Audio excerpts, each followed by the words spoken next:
Halo, hai, assalamualaikum, apa kabar? Selamat datang, selamat bergabung kembali bersama BDT Channel. Seperti biasa, hari ini saya akan buat sebuah lagi reaction video. Kepada kalian yang belum bergabung bersama channel ini, silahkan bergabung bersama channel ini. Judul daripada video yang akan saya buat reaction hari ini adalah perbedaan Tionghoa Indonesia dan Chinese Malaysia. Apakah perbedaannya? Oke guys, dan video ini adalah sebuah video daripada Ismail Fahmi guys. Oke, tanpa membuang waktu, tanpa berbasa-basi, kita akan sama-sama menonton video ini. 1, 2, let's go.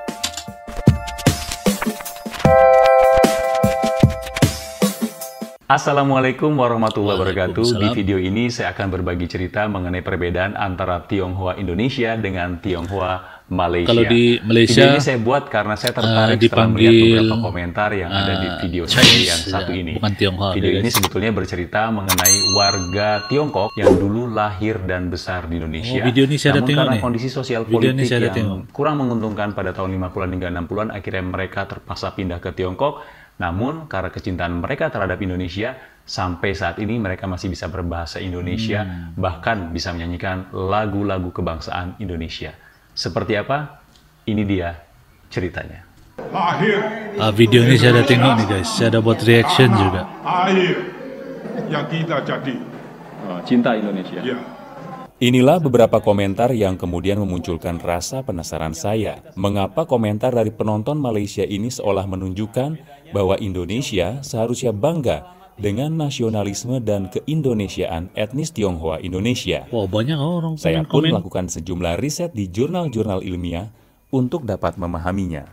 Indonesia dan Malaysia sama-sama pernah mengalami penjajahan. Betul. Indonesia dari Belanda, sementara Malaysia dari Inggris.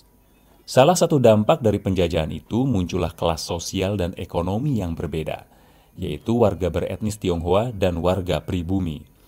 Di zaman kolonial, penduduk beretnis Tionghoa baik di Indonesia maupun Malaysia relatif mendominasi perekonomian. Setelah kolonial pergi, bangsa pribumi yang sebelumnya tidak berdaya di sektor ekonomi mulai berupaya mengejar ketertinggalan. Pemerintahan baru yang didominasi pribumi pun mengeluarkan sejumlah kira macam kebijakan sejarah yang lebih daripada pro-pribumi sejarah lah nih. ketimbang penduduk beretnis Tionghoa. Sejak kemerdekaan, jumlah etnis Tionghoa di Malaysia jauh lebih besar ketimbang di Indonesia. Kondisi itu terus berlanjut sampai sekarang. Berdasarkan sensus Badan Pusat Statistik Indonesia di tahun 2011, etnis Tionghoa di Indonesia sebanyak 2,8 juta jiwa atau sekitar 1,2% dari total penduduk Indonesia saat itu. Sementara itu, pada saat Malaysia merdeka di tahun 1957, jumlah etnis Tionghoa di Malaysia mencapai 40% dari total penduduk Malaysia. Berdasarkan sensus tahun 2010, persentase jumlah etnis Tionghoa di Malaysia mencapai sekitar 7 juta orang atau sekitar 1/5 dari 28 juta penduduk Malaysia. Perbedaan jumlah demografi ini sangat menentukan video ini nasib daripada etnis Tionghoa Ismail di Fahmi. Oke masing-masing guys, negara kamu boleh cek di kemerdekaan. link description Karena di jumlahnya bawah. yang sedikit, Pastikan pemerintah menonton Indonesia video di ini masa sampai lalu habis baru menerapkan tidak kebijakan terjadi salah paham. asimilasi terhadap etnis Tionghoa. Intinya, Asimilasi, ya. pemerintahan Indonesia di masa lalu fokus untuk memastikan bahwa etnis Tionghoa dapat melebur dengan penduduk pribumi. Sementara pemerintah Malaysia menerapkan kebijakan yang akomodatif terhadap etnis Tionghoa. Pemerintah Malaysia lebih fokus untuk cukup memastikan bahwa etnis Tionghoa dapat menerima simbol-simbol negara seperti bahasa Melayu sebagai bahasa nasional. Pada saat bersamaan, etnis Tionghoa tetap dapat memelihara identitas dan budaya mereka. Pada tahun 1960-an, pemerintah Indonesia meminta etnis Tionghoa untuk menggunakan bahasa Indonesia, di antaranya dalam penamaan toko-toko yang sebelumnya beraksara Mandarin. Pemerintah juga melarang penerbitan surat kabar berbahasa Mandarin. Hanya satu yang tersisa, yaitu Indonesia Ribau, yang didukung kalangan militer. Walaupun sebenarnya, koran ini hanya terdiri dari 8 halaman, 4 halaman diantaranya saja yang berbahasa Mandarin. Pada tahun 1960-an, warga etnis Tionghoa juga diminta mengganti nama dalam Mandarin ke nama yang lebih mengindonesia. Kebijakan yang paling berpengaruh terhadap hilangnya budaya Cina di Indonesia terjadi tahun 1957. Saat itu, warga etnis Tionghoa diminta pemerintah untuk menyekolahkan anak-anaknya di sekolah Indonesia. Sebelumnya, etnis Tionghoa dapat menyekolahkan anaknya di sekolah-sekolah dengan bahasa pengantar Mandarin. Peningkatan sentimen negatif di Indonesia pada tahun 50-an dan 60-an terhadap Tiongkok mendorong dihapuskannya sekolah-sekolah berbahasa Mandarin.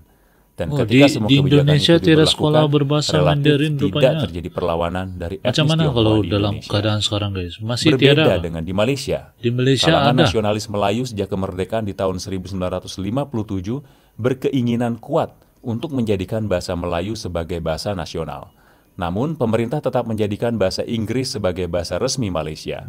Kalangan nasionalis Melayu pun terus menekan pemerintah hingga akhirnya terjadi kerusuhan antar etnis di tahun 1969.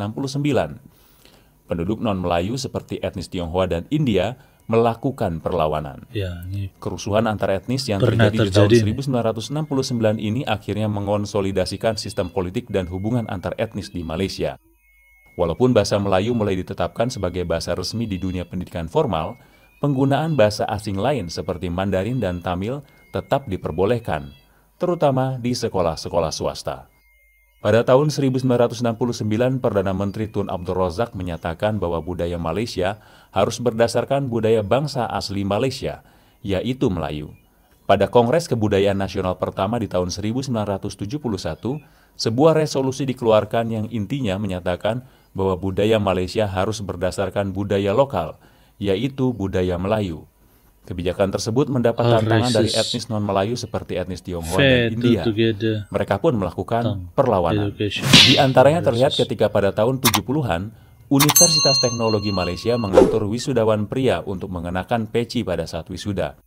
Etnis Tionghoa Malaysia menolak untuk mengikuti aturan tersebut dan akhirnya kebijakan tersebut pun dibatalkan. Menyadari akan kekuatan politik dan ekonomi etnis Tionghoa, Anwar Ibrahim saat menjabat Menteri Budaya, Pemuda, dan Olahraga membuka dialog dengan asosiasi-asosiasi etnis Tionghoa dan menyatakan bahwa pemerintah Malaysia tidak bermaksud untuk mengasimilasikan atau meleburkan etnis Tionghoa ke penduduk Melayu. Asosiasi-asosiasi Tionghoa Malaysia pun mengajukan usulan agar budaya Malaysia berdasarkan multiras ketimbang berdasarkan ras tunggal.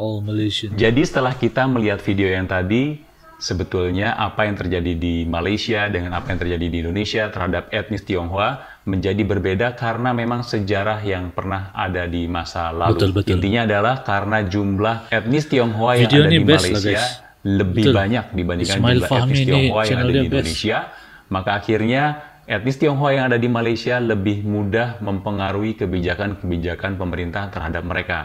Sementara di Indonesia, karena jumlah etnis Tionghoa di Indonesia jumlahnya jauh lebih sedikit, akhirnya mereka pun tidak dapat melakukan perlawanan yang berarti ketika pemerintah menerapkan sebuah kebijakan yang akhirnya lambat laun mengurangi warna budaya Cina yang ada di Indonesia. Dan akhirnya seperti yang kita lihat saat ini, kalau kita ke Malaysia, itu kita akan sangat dengan mudah menemukan ekspresi budaya Cina di Malaysia. Misalnya mereka masih menggunakan bahasa Mandarin dalam kehidupan sehari-hari. Namun di Indonesia, kita akan kesulitan di Indonesia untuk kebanyakan video-video yang saya tonton kan ekspresi Indonesia pun budaya Cina di Indonesia. walaupun Kalaupun berbangsa kita ingin Cina menemukannya, susah untuk biasanya bercakap kita harus bahasa ke Cina. tempat-tempat tertentu.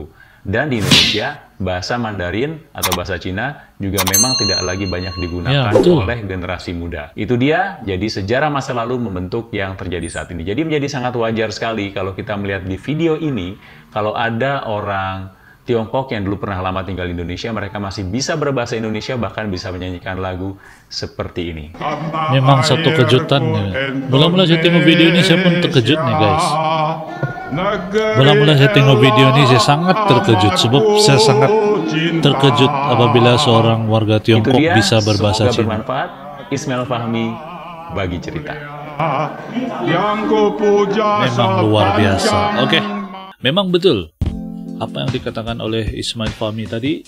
Memang betul. Kalau di Malaysia kita akan mudah untuk menemui warga-warga Tiongkok lah. Kalau di sini kami panggil etnik Cina kan berbahasa Cina. Walaupun di Sabah nih memang akan mudah sangat ditemui. Tetapi apabila saya tengok video-video dia gamers, streamer online apa semua, biarpun berbangsa Cina ataupun berdarah Tiongkok, memang susah untuk bercakap Cina. Saya pun mula-mula sehingga kan saya ingat mereka begitu lancar bercakap Indonesia, rupa-rupanya sudah diterapkan daripada kecil. Tapi dari video ini kita paham lah, oleh karena sejarah yang berbeza menerapkan budaya yang berbeza dan terjadilah apa yang terjadi sekarang. Oke. Tapi berbeza pula kalau di Sabah guys. Kalau di Sabah kita akan nampak pergaulan yang bercampur-campur. Kadang-kadang kita tengok orang tuh hitam tapi fasih berbahasa Cina. kadang-kadang kita tengok putih, rupa-rupanya berbahasa Bugis. Begitulah, kurang-kurang macam itulah. Kalau di Sabah nih ada sedikit perbezaan dengan di Semenanjung. Kamu boleh cek di ruangan di descriptions di bawah tentang video yang baru saya react nih. Dan moga kalian semua terhibur, dan moga kalian semua yang sedang menonton sentiasa dilindungi, dipermudahkan segala urusannya, dijauhkan daripada segala bala bencana, dipermudahkan urusan dunia dan akhirat. Oke guys, salam santun, salam damai, salam silaturahmi. Kita akan berjumpa lagi di video yang akan datang. Assalamualaikum.